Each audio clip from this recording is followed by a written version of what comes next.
एक गहरी और रोचक विषय वस्तु है जो धर्म, दर्शन और आध्यात्म से जुड़ी है। आत्मा या आत्मन को समझने के लिए हमें विभिन्न दृष्टिकोणों जैसे हिंदू दर्शन, बौद्ध मत, जैन दर्शन और आधुनिक दृष्टिकोण को देखना पड़ता है।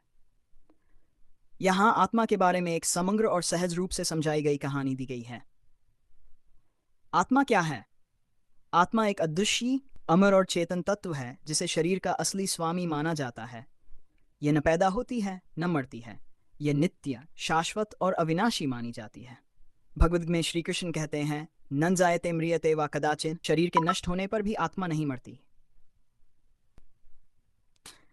आत्मा और शरीर का संबंध।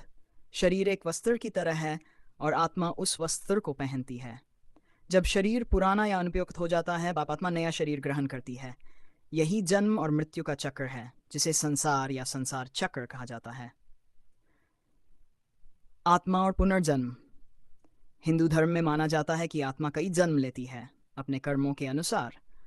अच्छे कर्म से अच्छे जन्म और बुरे कर्म से दुखद जन्म होता है।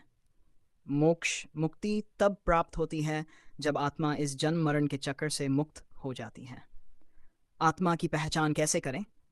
आत्मा को अनुभव करने के लिए ध्यान, मेडिटेशन, स्वाध्याय, सेवा, सर्विस विदाउट अटैचमेंट और सत्य का पालन आवश्यक माना जाता है। जब व्यक्ति मैं कौन हूं इस प्रश्न पर गंभीरता से विचार करता है तो वह आत्मा की खोज की शुरुआत करता है। आत्मा का उद्देश्य क्या है? आत्मा का उद्देश्य आत्म साक्षात्काराइजेशन, यानी यह जानना कि वह ईश्वर का अंश है और शरीर, मन या इंद्रियों से परे है। यही योग और भक्ति का सार है। सिक्स्मा और परमात्मा।